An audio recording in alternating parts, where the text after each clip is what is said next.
انہوں نے نیب کے اندر امینڈمنٹس کی ہیں پارلیمنٹ کے اندر، یہ جو گورنمنٹ نے امینڈمنٹس کی ہیں، میں سب جو مین بات آج کرنا چاہتا ہوں کہ ہم نے فیصلہ کیا اسی ہفتے سپریم کورٹ میں اس کو چیلنج کرنے کا.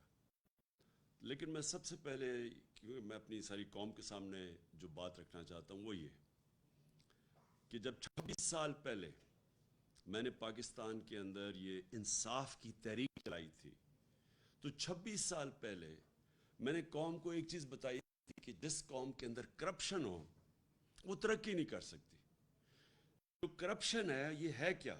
جس قوم کے اندر انصاف نہ ہو، یعنی کہ قانون کی حکمرانی نہ ہو، وہ کرپشن اس کے سمٹمز ہوتے ہیں.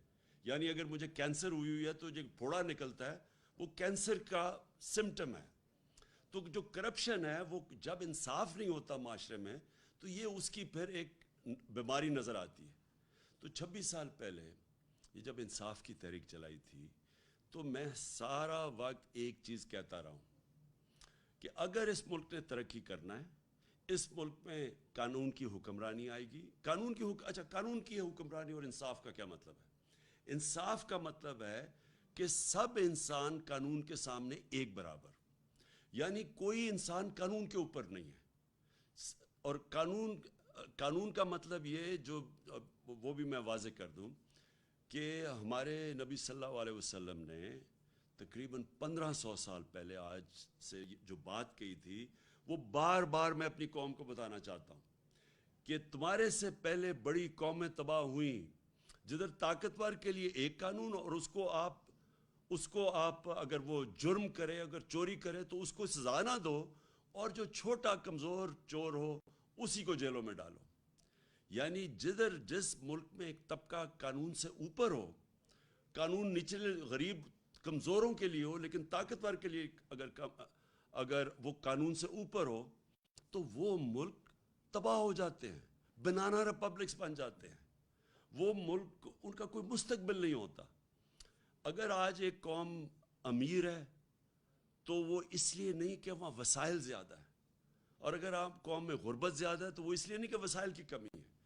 کمی ایک ہی چیز کی ہے، انصاف کی. جس ملک کے اندر انصاف نہیں ہے، یعنی طاقتور قانون کے نیچے نہیں ہے، وہ ملک کبھی بھی ترقی نہیں کر سکتا.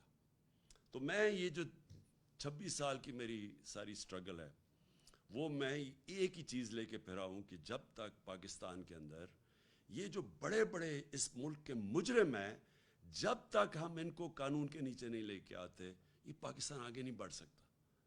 اللہ نے ہر قسم کی اس ملک کو نعمت بخشی ہے، لیکن ہم وہاں نہیں پہنچے جدھر ہمیں بہت پہلے پہنچ جانا چاہیے تھا، اور اس کی وجہ یہی ہے. اب یہ جو ہوا ہے اسمبلی کے اندر، یہ ایک میں اب اس کو کس طرح آپ کو بتاؤں کہ یہ ایک ملک سے کا مذاق اڑایا گیا ہے. یہ ملک کی توہین ہوئی ہے.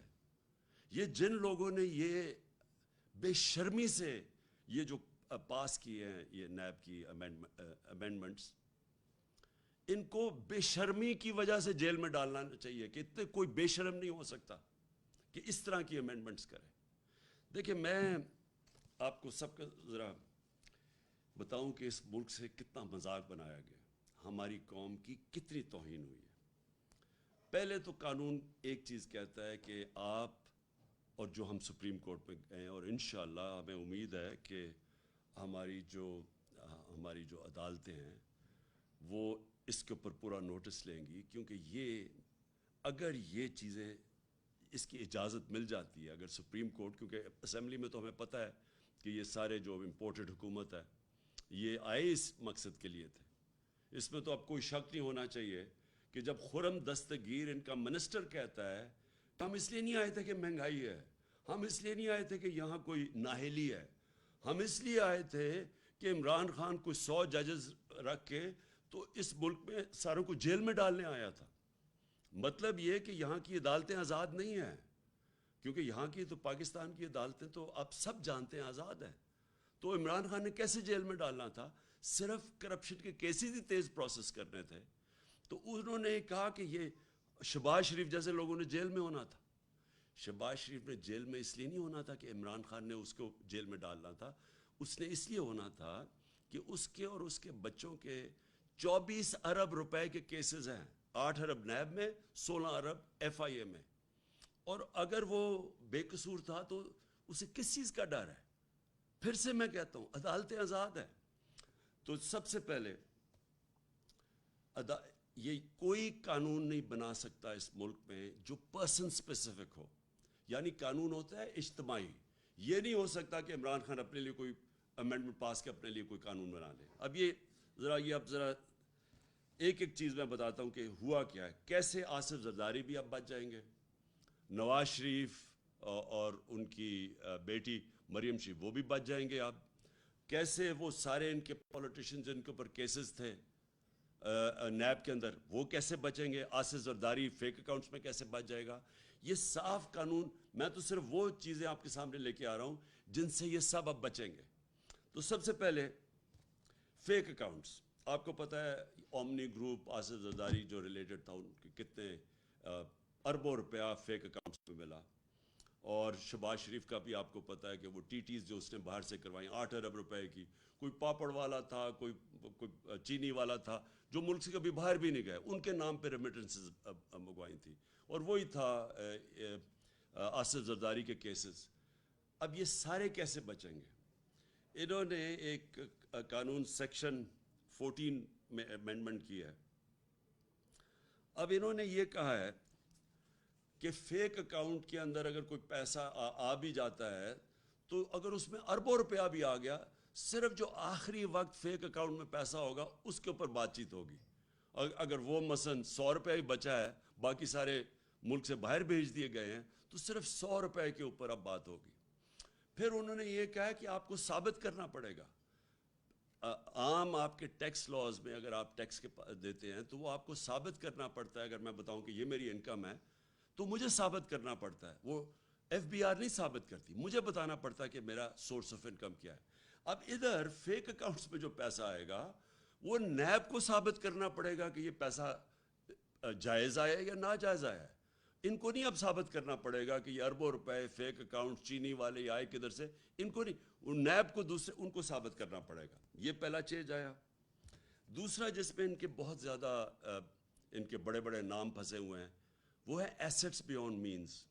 یہ جب سے پاکستان بنا یہ قانون ہے. وہ قانون کیا ہے کہ میں اگر پبلک آفس ہولڈر ہوں، میں بیوروکریٹ ہوں، میں پولیٹیشین ہوں، میں منسٹر ہوں، میں پرائم منسٹر ہوں، تو اگر میری آمدنی 100 روپے ہے اور میرے پاس 200 روپے کے اثاثے آ جاتے ہیں تو وہ مجھے بتانا پڑتا ہے کہ یہ پیسے کدھر سے آئے، کدھر سے میرے اثاثے آئے. انہوں نے اب الٹا کر دیا. اور یہ زیادہ تر دنیا کے اندر یہ قانون ہے کہ اگر میں پبلک آفس ہولڈر ہوں اور میرا اگر 100 روپے کے اثاثے ہیں تو مجھے بتانا پڑتا ہے کہ میرے پیسے، میری آمدنی 50 روپے اور اگر 100 روپے اثاثے آ گئے، مجھے بتانا پڑتا ہے کہ 50 روپے کدھر سے آئے.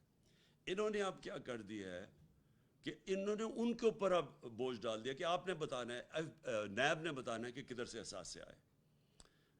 یہ یاد رکھیں کہ دنیا میں وائٹ کالر کرائم پکڑنا بڑا مشکل ہے، اور اسی لیے یہ بڑے ملکوں کے اندر یہ قانون ہے کہ برڈن، یعنی میرے اوپر ذمہ داری آ جاتی ہے. اگر میں پرائم منسٹر ہوں اور میرے اثاثے بہت بڑھ جاتے ہیں، مجھے بتانا پڑتا ہے کہ ایکسٹرا اثاثے کدھر سے میں لے کے آیا. اب یہ پاکستان میں چینج ہو گیا.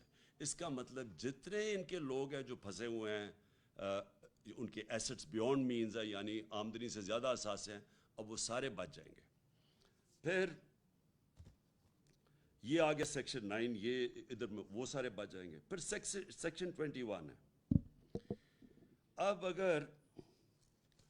اگر ہمیں، اور یہ ذرا غور سے سنیں، اگر ہمیں یہ انفارمیشن باہر سے آتی ہے کہ جناب انفارمیشن آتی ہے کہ جی عمران خان کے وہاں اتنے بڑے پیسے پڑے ہوئے ہیں، عمران خان کے وہاں کتنے لاکھ پاؤنڈ کروڑ ڈالر پڑا ہوا ہے، اب وہ کوئی مجھے بتانے کی ضرورت نہیں ہے، کیونکہ وہ جو باہر سے انفارمیشن ہے وہ اب ایڈمٹ ہی نہیں ہوگی.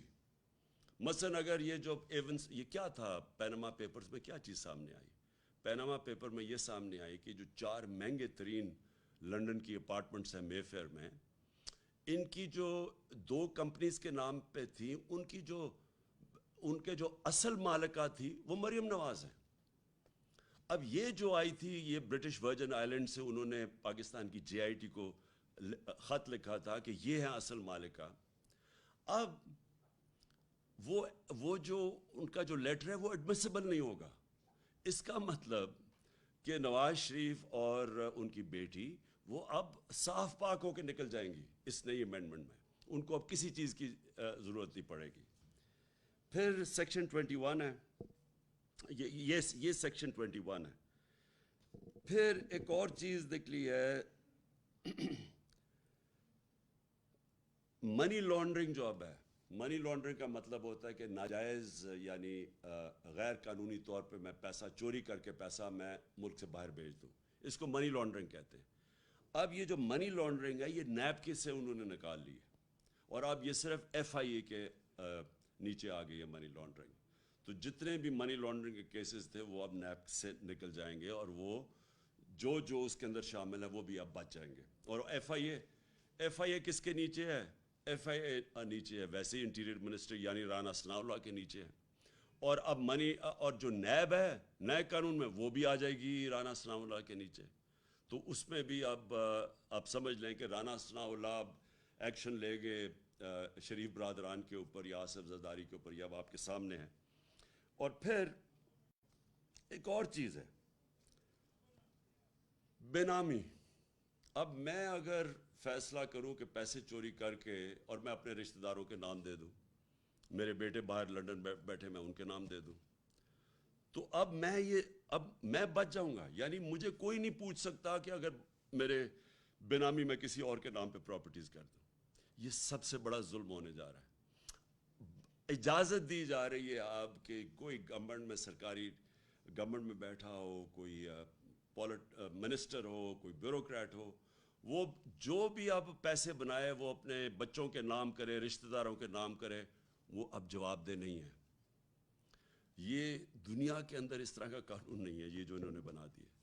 کہنے کا میرا مقصد یہ ہے کہ یہ پاکستان سے اگر خدا نہ خواستہ ملک کے اوپر کوئی بمباری بھی کوئی کر دینا تو اس سے بھی بڑا یہ جرم ہوا ہے. یہ صرف یہی نہیں کہ یہ صرف سب بچ جائیں گے، ان کی چوری اب ساری بچ جائے گی. اور یہ جو خرم دستگیر نے، جو پھر سے میں کہہ رہا ہوں، اس نے یہی کہا کہ یہ ساروں کو ڈر لگا ہوا تھا کہ Imran Khan N R O نہیں دے رہا. 3.5 سال انہوں نے مجھے مسلسل بلیک میل کیا. آپ کو پتہ ہے ہر جگہ انہوں نے، ہر موقع پہ انہوں نے مجھے بلیک میل کیا کہ ان کو این آر او دیے. اوپر سے کہتے تھے کہ ہم کوئی این آر او نہیں مانگ رہے. لیکن جب فیٹف کی لیجسلیشن آئی، جو آج یہ سارے بڑے اس کی کہہ رہے ہیں کہ یہ ہم نے بڑا اچھا کوئی کام کر دیا ہے، فیٹف کی لیجسلیشن کے اوپر انہوں نے ہمیں پوری کوشش کی این آر او لینے کی. اس طرح کی امینڈمنٹس لے کے آئے. جب ہم نے نہیں کیا تو انہوں نے پوری کوشش کی ہمیں بلیک میل کرنے کی کہ وہ لیجسلیشن نہیں پاس ہوگی. اس کے بعد انہوں نے واک آؤٹ کیا اسمبلی سے، جبکہ میں ان کی بات نہیں مانا این آر او کی. اب جو ان کو یہ ساری جو این آر او مل گیا، این آر او 2، یہ این آر او 2 صرف اب ان کی چوری ختم نہیں ہوگی. یعنی ان کی سارا اب پہلے جنرل مشرف نے این آر او 1 دیا تھا، اس میں یاد رکھیں ہدایبہ پیپر مل کا کیس تھا، وہ پیپلز پارٹی کی گورنمنٹ نے بنایا تھا نواز شریف کے اوپر. اس کے اوپر اسحاق ڈار کی کنفیشنل سٹیٹمنٹ تھی. سارے اس کے اوپر پتہ تھا کہ کدھر انہوں نے منی لانڈرنگ کر کے پیسے پہلے تو بھیجے وہاں. وہ قاضی فیملی، اس کے اوپر بی بی سی کی فلم بنی کہ کیسے چوری کا پیسہ پہلے وہاں بھیجا، پھر ادھر سے واپس ریمیٹنسز دکھائیں، اور پھر ان کی شریف فیملی کے خاندان میں وہ پیسہ گیا. وہ اوپن اینڈ شٹ کیس تھا. جنرل مشرف نے اس کا این آر او دیا پہلے اور نواز شریف کو باہر جانے دیا. اس کے بعد دوسرا این آر او ملا آصف زرداری کو. اور یہ یاد کرا دوں کہ تب بھی امریکہ کا ہاتھ تھا. کونڈالیزا رائس جو سیکرٹری آف اسٹیٹ تھی، انہوں نے اپنی کتاب میں لکھا ہوا ہے کہ کیسے انہوں نے جنرل مشرف اور بے نظیر کو اکٹھا کیا اور کیسے پھر یہ نیگوسیشن میں این آر او ملا. ان کے کرپشن کیسز ختم ہوئے. ان کرپشن کیسز کے اندر $60 ملین پڑا تھا سوئٹزرلینڈ میں. وہ پاکستان کیس جیت چکا تھا. وہ پھر پاکستان پیچھے ہٹا، وہ $60 بلین ہضم کیے گئے آصف زرداری نے، اور پھر پاکستان کا جو تب ایمبیسڈر تھا وہ سوئٹزرلینڈ گیا، اور اس نے سارے وہ جو ثبوت تھے وہ سارے اپنی گاڑی میں ڈال کے لے کے جا رہا، وہ سب نے دیکھا۔ وہ این آر او میں ان کے پیسے بچے۔ سر محل جو انہوں نے اسمبلی کے فلور میں زرداری نے کہا تھا کہ ہمارا سر محل نہیں ہے، وہ سر محل کے اوپر جب پاکستانی گورنمنٹ نے کیس کیا، وہ پاکستانی گورنمنٹ کیس جیتی، یہ بلکہ لڑے ہی نہیں کیس، کیونکہ انہوں نے تو کہا ہوا تھا ہمارا ہے نہیں، چوری کا پیسہ تھا، وہ بکا، وہ پاکستان کو پیسہ آنا تھا پاکستان کی عوام کو، وہ این آر او کے اندر وہ بھی پیسہ انہوں نے رکھ لیا اور وہ ہضم ہو گیا۔ یہ تو صرف وہ تھے جو پکڑے گئے ہیں، جو باقی ان کی دولت جو ان کے باہر ملکوں میں پڑی ہوئی ہے اس کا تو کوئی حساب نہیں ہے، کیونکہ وائٹ کالر کرائم پکڑنا آسان کام نہیں ہے، خاص طور پہ ہمارے جیسے ملکوں میں۔ یہ ساری ڈیولپنگ ورلڈ کا پرابلم ہے، جو اس وقت ملک غریب ہیں ان کا سب سے بڑا مسئلہ یہ ہے کہ ان کا جو انصاف کا نظام ہے وہ پکڑ ہی نہیں سکتا۔ یہ جو بڑے بڑے چور، جو وائٹ کالر اچھے وکیل جن کے پاس ہیں، جن کے پاس طریقے ہیں باہر بھجوانے کے، آف شور اکاؤنٹس میں جو پیسے بھیج دیتے ہیں، جو ایونس فیلڈ، یہ جو میر فیئر میں ان کے فلیٹس ہیں، یہ آف شور کمپنی سے خریدے ہوئے ہیں، جو 2 کمپنیز ہیں، تو ان کے اوپر مریم نواز کا نام آیا تھا۔ یہ اس کے لیے ہمارے جیسے ملکوں کے پاس وہ انفراسٹرکچر ہی نہیں ہے کہ ہم اس کو واپس لے سکیں، اور جو امیر ملک ہیں وہ بھی پوری کوشش کرتے ہیں کہ یہ پیسے واپس نہ آئیں ہمارے جیسے ملکوں میں، کیونکہ ان کو فائدہ ہو رہا ہے۔ یہاں سے جب پیسہ ان کے ملک میں جاتا ہے تو ان کو تو فائدہ ہو رہا ہے، ان کے ملک میں پیسہ آ رہا ہے، لیکن جو ڈیولپنگ ورلڈ میں ملک ہیں وہ سارے آج وہ نقصان ان کو ہوتا ہے کہ جب یہ طاقتور چوری کرتا ہے۔ میں پھر سے یہ کہتا ہوں، ہمارے نبی صلی اللہ علیہ وسلم نے 1500 سال پہلے یہ بات کر دی تھی کہ جب آپ طاقتور ڈاکوؤں کو نہیں پکڑ سکتے اور صرف کمزوروں کو پکڑتے ہیں، تو کمزور کتنی چوری کرتا ہے؟ وہ بھینس چوری جس نے کرنی ہے، موٹر سائیکل چوری کرنی ہے، کوئی گاڑی چلے چوری کر لی، وہ کتنا پیسہ چوری کر لے گا؟ تو وہ تو پیسہ یہی رکھے گا۔